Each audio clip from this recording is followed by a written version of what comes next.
மற்றும் ஒரு அண்மை செய்தி. பள்ளி வேன் மீது ரயில் மோதிய விபத்தில் உயிரிழந்த மாணவர் செழியனின் உடல் சொந்த ஊருக்கு கொண்டு வரப்பட்டிருக்கிறது. அண்மை தகவலாக பார்த்து வருகிறோம். மாணவர் செழியனுடைய உடலை பார்த்து உறவினர்களும் பெற்றோரும் கதறி அழுகக்கூடிய அந்த காட்சி நெஞ்சை உருகச் செய்வதாக இருக்கிறது. ரயில் மோதியதில் உயிரிழந்த செழியனின் சகோதரி சாருமதியின் உடல் ஏற்கனவே கொண்டு வரப்பட்ட நிலையில் தற்போது செழியனின் உடலும் சொந்த ஊருக்கு கொண்டு வரப்பட்டிருக்கிறது. அண்மை தகவலாக பார்த்து வருகிறோம். கூடுதல் விவரங்களோடு செய்தியாளர் சித்தார்த் இணைப்பில் இருக்கிறார்.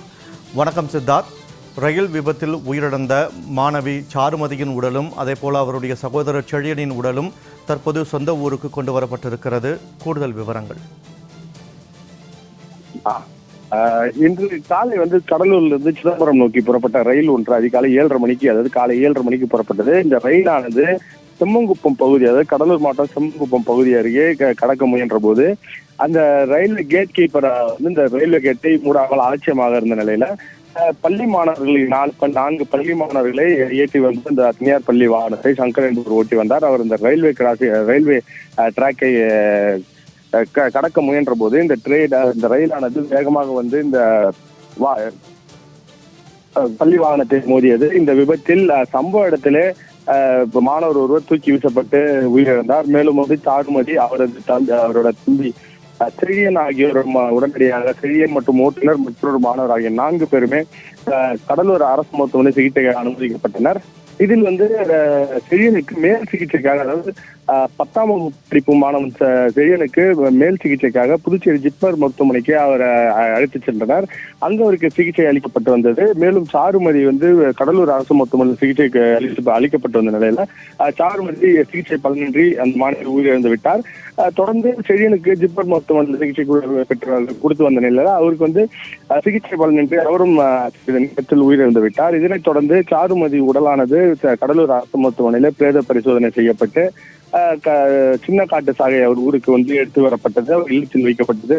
அப்பொழுது அந்த ஊர் மக்கள் கண்ணீர் மலக்கு அவர் உடலை பெற்றுக்கொண்டு அழும் காட்சிகளை நம்ம ஏற்கனவே பார்த்தோம். தொடர்ந்து தற்போது ஜிப்மர் மருத்துவமனையில் பிரேத பரிசோதனையானது செழியனுக்கு செய்யப்பட்டது. அங்கிருந்து அவரது உடலை தற்போது இந்த ஒரு இல்லத்துக்கு கொண்டு வரப்பட்டது.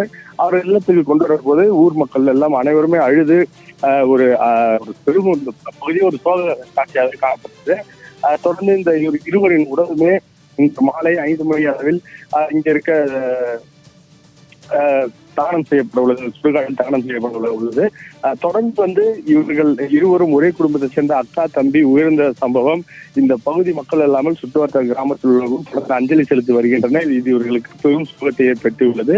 காலை பள்ளிக்கு சென்று வருகிறேன் என்று அவர்கள் வேனில் ஏறி செல்லும் போது சென்றனர். மாலை தற்போது அவர்கள் உடல் மட்டுமே வீட்டுக்கு வந்திருப்பது இங்கு இருப்பவர்கள் மத்தியில் பெரும் சோகத்தை ஏற்படுத்துகிறது. அவர்கள் விளையாடுவதும் அவர்கள் சென்று வருவதை அவர்கள் நினைவு கூறி அழும் காட்சிகள் இந்த பகுதியிலே ஒரு பெரும் சோகத்தை ஏற்படுத்தியுள்ளது.